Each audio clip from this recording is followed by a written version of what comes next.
Hi everybody. So I want to sort of address and elaborate on something I said in an earlier video because it got me thinking. And so I did a video recently where I talk about not needing a clinical diagnosis all the time because generally it just doesn't really help anything about this situation because if you're in a situation with a narcissist or somebody else who's disordered, the problem behavior is emotional manipulation and emotional abuse. And that is the fundamental mechanism that's making you miserable. And because multiple disorders have that as a hallmark. And what you can tend to do is armchair diagnose whoever it is you're with, your abuser. You armchair diagnose it. Number one, there's no guarantee that it's going to be correct. But also, even if you are correct, the diagnosis itself has very little to do with solving the problem and getting rid of the toxicity and moving forward. And that's just something I've learned over time, that you don't have to have the diagnosis. See, when I first started down this path, I thought it was very, very important to know precisely what I was dealing with because I had not yet taken all the time that I've taken now, studying, learning, and helping. So in the beginning, I thought that, the more I knew, the better, which is true. It is very true. The more you know, the better. But as time goes on, you learn that personality disorders aren't exactly cookie cutter. Even narcissists are very, very similar, and they're damn close to being cookie cutter, but there's still 3 or 4 different types of narcissist, and there's different levels of narcissism.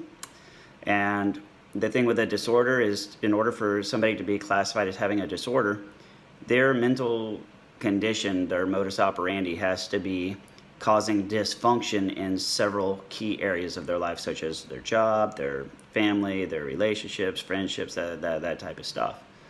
And as such, you could have somebody who is intensely narcissistic that still has a somewhat harmonious and successful life. We see this all the time in top leadership positions, CEOs and executives, where they're huge narcissists, but it clearly has not impacted their ability to do their job.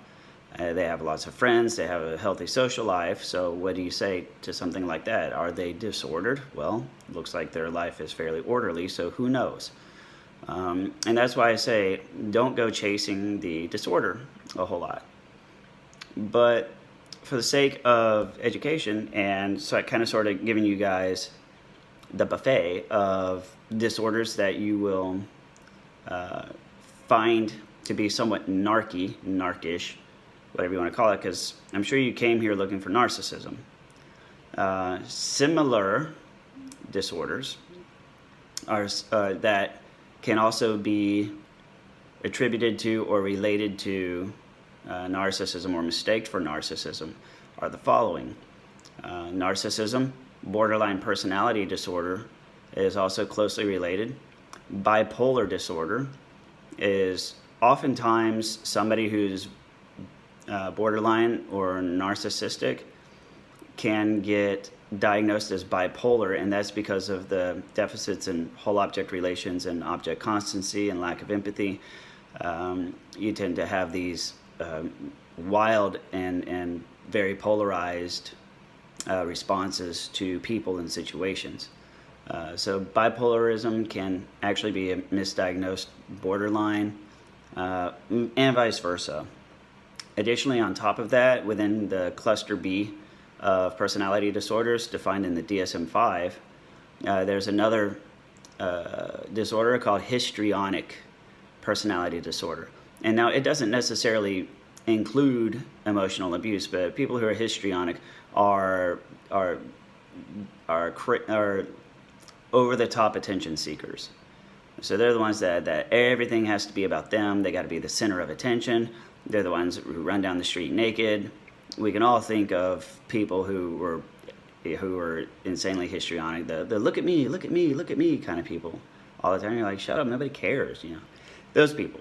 those are histrionic people. And it's easy to mistake them as an overt narcissist, because overt narcissists believe that they're hot shit and that they're the best and that they're good. You know, they're better than everybody. But that's not necessarily seeking the attention that is seeking the superiority. And the overt narcissist will flaunt their superiority, but the seeking for attention is more along the lines of validating the superiority. People who are histrionic tend to seek the attention to validate their feelings of importance. There's the difference overwhelmingly. And as I said before, these are all cluster B disorders. They're all tightly, they're very closely related. So kind of sort of a bit of a sliding scale, if you will. They're not separate pieces of one pie. They're just kind of sort of one pie that is not cut into pieces. I don't know. I didn't think about that one ahead of time. But I'm sure you can get the idea. So far we have, within the cluster B realm, narcissism, borderline personality disorder, histrionic personality disorder, and bipolarism. Now, sometimes you can, next on the list is OCD and OCPD, where if people can, again, mistake some of the characteristics of OCD and OCPD, or those disorders can even be comorbid with other ones. So there can be an element of those present. But usually if you're dealing with somebody who's OCD and OCPD, if they're manipulative, there's not really the same mechanisms behind the manipulation as other disorders, so like narcissism, right? So they don't really have that element, but it is there. I've met a few. They're either OCD or OCPD, and they're very good at manipulating people. And I have to say, I haven't really seen too many instances of malicious or malignant manipulation with the OCDs and the OCPDs. Not by the numbers, not compared to other ones. There's a little less malicious manipulation when they do it. Again, I'm just including it for completeness. This is not an all-inclusive list. Don't judge. There are certain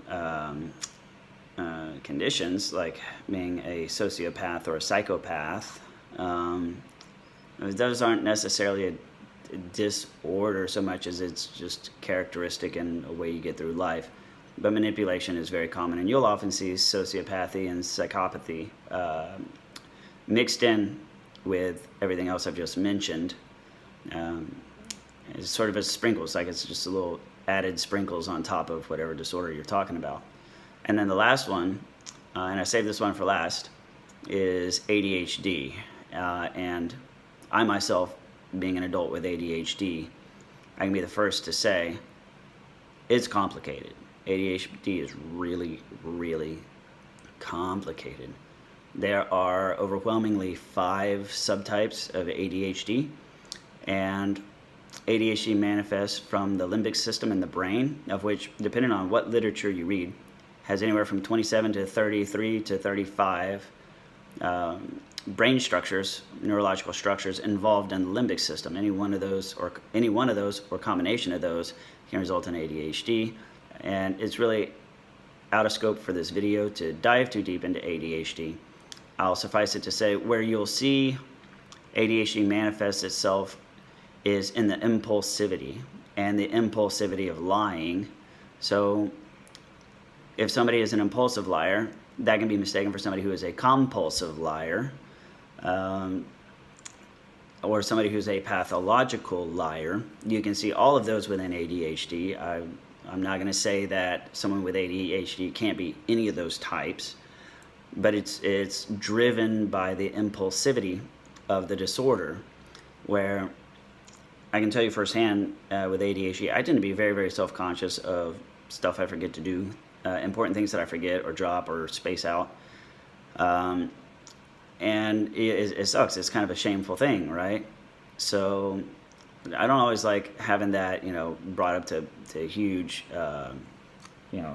high levels of attention for something that my disorder fetched me.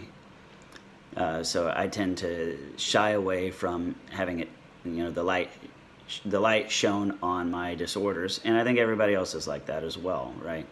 But with ADHD comes impulsivity. With mine, my impulsivity is to talk impulsively. I spray people with words. My son's the same way. It frustrates me because sometimes he and I start talking. He's 9. We just start spraying each other with words, and my wife loses her damn mind. And I can sit there and talk to my son for hours, do it all the time. It really frustrates her. It's like, they're talking, there goes the day, there goes the day, there goes the day. I'm just going to go scroll on Facebook. I love my wife. She knows I'm a talker. But that kind of impulsivity, that drive to talk, that drive to talk. If you're that type of ADHD, that can push the drive to lie compulsively and to practice lying, really more along the lines of covering your tracks for the shit problems that ADHD cause for you, whether you like it or not. Having ADHD is like having a pet monkey that always runs around in your nearby vicinity and just destroys stuff around you, and there's nothing you can really do about the monkey. I mean, you can't catch it. And everybody get mad at you, like, how could you do this? I don't understand how you could do this. How could you forget this? How could you forget that? Why would you do this? That's really about the best way that I can describe it. It's not me, it's the damn monkey. Like, I can't really control that guy. Like, I'm sorry, what, you want me to catch a monkey? Like good luck with that. We all know monkeys are fucking insane. So that's kind of sort of what it's like to have ADHD.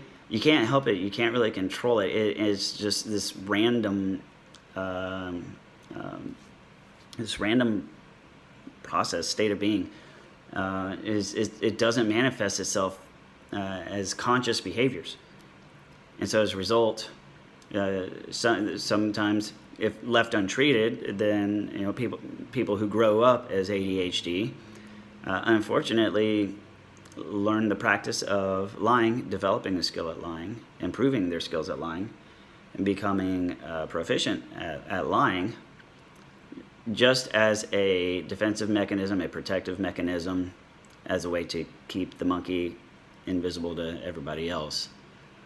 So all that being said, it is entirely possible to feel as if you've been abused and manipulated by somebody with ADHD just because they have developed that particular skill to cover for themselves. So I don't want to say that people with ADHD aren't narcissistic because it's entirely possible.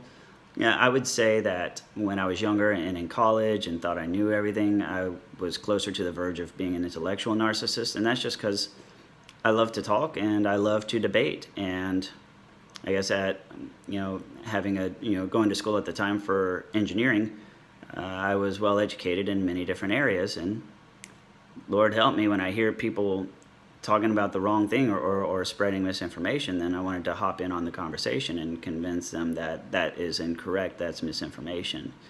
And that was sort of my motivation for it. However, to the people around me, it was just, oh God, here he comes, Mr. Know-It-All, holier than thou. And I didn't know that. I just wanted to make sure, in my mind, make sure that people weren't misinformed and spreading misinformation. That was what was behind it.